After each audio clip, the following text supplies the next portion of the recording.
Well, we're driving back up north, and you look at this area of the world, northern Manitoba, between the Paw and Flin Flon. I mean, this whole area, there's so much good water up here. Tremendous fishing for big lake trout, big pike, big walleyes. I mean, it's just a lot of fish, a lot of water, not a lot of people. And so we're going back to Baker's Narrows, which is on Lake Athapapuskow, which is a massive lake, kind of renowned for lake trout fishing. We've been up here in the past. We've been up here in the wintertime and focused on these big lake trout. Now we're back, and we're going to try to do more of a multi-species angle where we want to really showcase the walleye fishing in particular. There's some tremendous walleyes and there's some big pike, and so hopefully we get to do a little bit of everything. This is just a special part of the world if you love to fish. We are here. This is just a legendary fishing camp.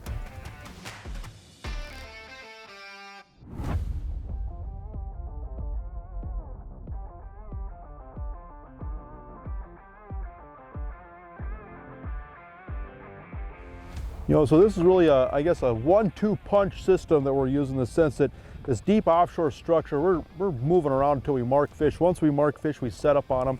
And we've been alternating back and forth between glide baits and just jigging a frozen shiner or a jig and a half crawler. Obviously, it's interesting because you can cast with some of these fish probably a little bit better with the glide baits as far as being able to cast further, get down quicker. And some of these fish are just eating the glide baits. But you watch these fish, and some of these fish just don't want nothing to do with it. And so we get some fish where we just can't catch them on glide baits. We just basically just try to position right over the top of these fish, spot lock, and just drop straight up and down. And some of these fish are taking a surprising amount of finesse, but kind of a deal where you just try experimenting with different things until you find something that works. You got one all over you.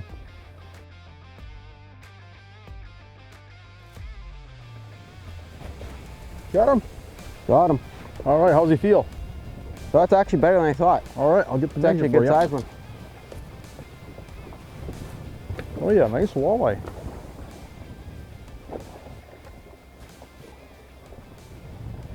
Came up a lot quicker than I anticipated. That's a nice fish. It is. Oh, there we go. Nice walleye. Sweet. Nice. Oh, that is a beautiful fish. Beautiful. Get her out of the net here. Here, I'll get you some pliers here. Thank you.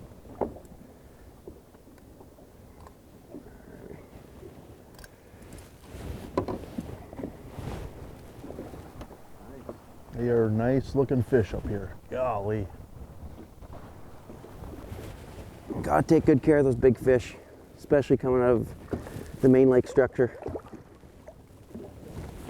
Perfect. Right on. Get some more. When you look at a lot of these lakes in northern Canada or northern Manitoba specifically, they have the tulibees or the ciscos, the whitefish. You need that type of protein, you need that type of forage base to drive some of these fisheries when you're looking at some of the big pike, the big lake trout, the big walleyes. And what's interesting is when you see walleyes really keying in on a tulibee or a cisco forage base, those tulibee or cisco will pull out over deeper water come midsummer. That deeper forage base will pull these fish offshore. They'll pull these walleyes off onto isolated pieces of structure that are close to that deep water. The walleyes go out, they feed on these tulibees or cisco, and then they come back to the structure to rest. And so I think a lot of times the walleye anglers, they think of walleyes moving up onto structure to eat. They move up onto structure to become active. Not always. When you combine walleyes and pelagic baitfish come midsummer, these walleyes will feed out suspended, and then they move up on the structure to rest. And so a lot of times these fish will be laying in the rocks, they'll be laying on the bottom. And sometimes you have to be a little bit more methodical and patient with these fish, in the sense that it can be a tough bite or a real fickle bite, and then all of a sudden an hour, 2 hours go by and these fish get up, they start to lift up off the bottom, start to head out to eat again. That's that prime window where you'll get these fish to really snap.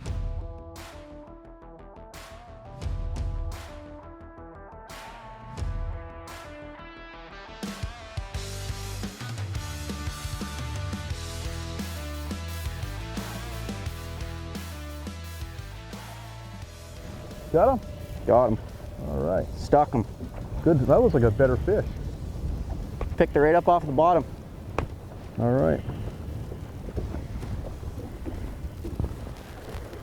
That looks like a heavy fish. Yeah, that's a good one. Oh yeah, oh yeah.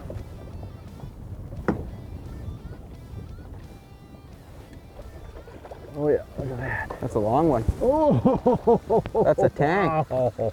Golly, these are beautiful fish. That's a beast. Gorgeous.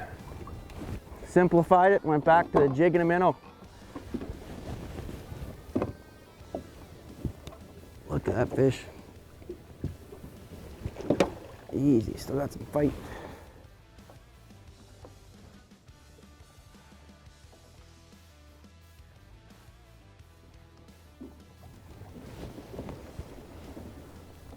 It's a nice big fish. Yeah, that's a beautiful fish. And that was on the tungsten jig. Yep. That's the thing, we've been kind of bouncing back and forth. We've been throwing glide baits, we've been throwing jigs. We're seeing them and we're just trying to figure out what they want. Every fish has been a little different. So basically what we're doing today is we're targeting the main lake structure. Some of the humps are coming up a little bit shallower than what we're actually fishing, but we're mainly focusing on that 25 to 30 foot of water. And these fish are coming from the deeper water, they're coming from the shallower water. It's just kind of where the two spots meet. And we're really just going around focusing on finding fish on the electronics. We're using a combination of super active glide bait, something super quick, super aggressive, quick reaction, and then we're going to super slow presentations, keeping it simple, getting fish in the boat.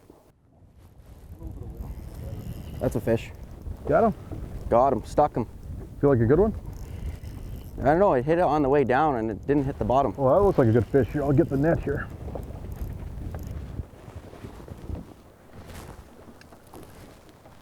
That's a good fish. That's a really good fish. That's a long one. Oh, yes! That's yes, a giant. Yes! Nice work, That bud. one crushed it. Yeah!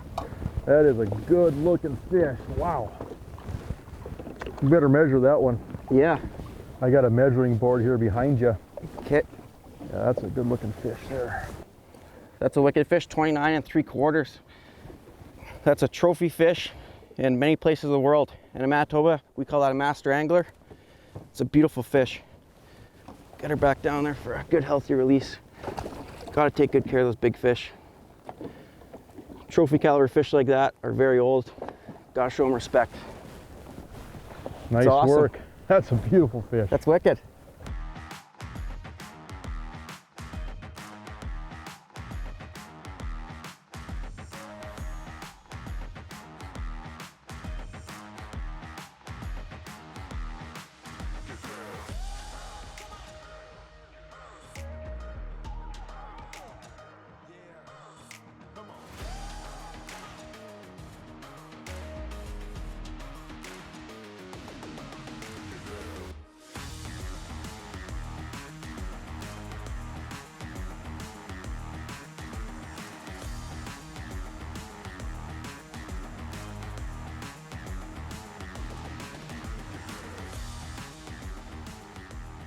You know, so a lot of people have questions on how to use glide baits. You know, it's a reactionary bite where you're basically just trying to trigger a strike. And here's, I guess, how I want you to try to wrap your head around this as far as just what I've been able to learn from fishing with a lot of great anglers and then watching fish on forward-facing sonar.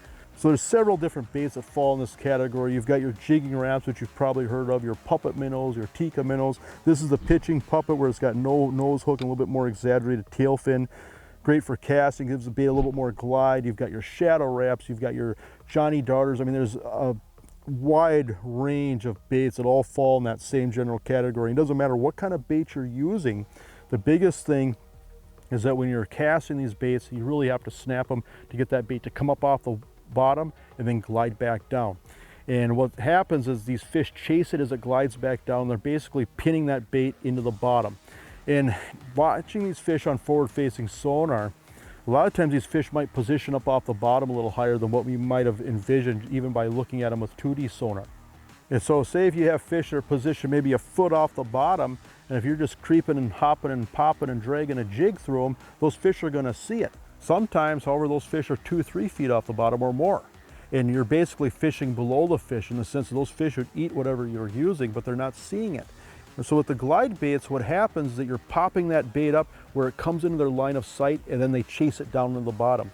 And The thing to remember is that as long as you get in front of the fish where they can see it, chasing a bait fish down and pinning it to the bottom is something these fish are very tuned into doing, and that's why these glide baits work so well at times. And so in a lot of cases, I would say 90% of your bites happen when this bait hits the bottom and they pin it in the bottom, and when you snap that rod tip again on the next snap, that's when you hook up. And so it's a very effective and fun way to catch fish. And so one final important tip when you're working these baits, when you snap that rod up, you get that bait to snap up, these baits have to fall on slack line. They have to fall down on slack line. And so that's why I like to put a swivel above the bait. That way you don't get the line wrapping around the rod tip when you chase that bait down. So snap up, bring that rod tip down so that these can fall on slack line. And when you pop it back up again, that's when you're going to know whether there's a fish there. Sometimes I'll feather it down on the bottom. You can feel the tick. Sometimes I'll lift up and shake the lure before I snap it to feel if there's a fish there. So those are a couple of modifications that I make at times when I'm fishing these baits. But it's a very aggressive snap, reel down, snap, reel down. With a lot of experimentation and variation that can go into that basic program, but that's the basics for catching fish on glide baits.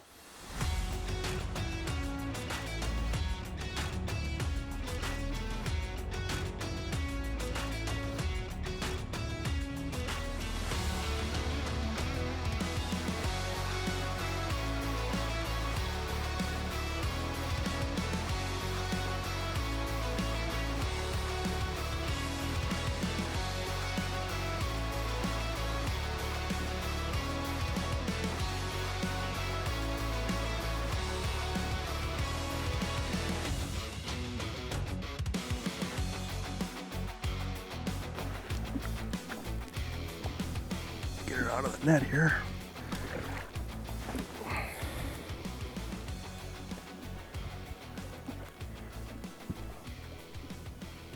Beautiful looking fish. And talk about sheer numbers of fish. Oh, goodness. I mean, we're literally surrounded by millions of walleyes. This is a special part of the world if you love to fish.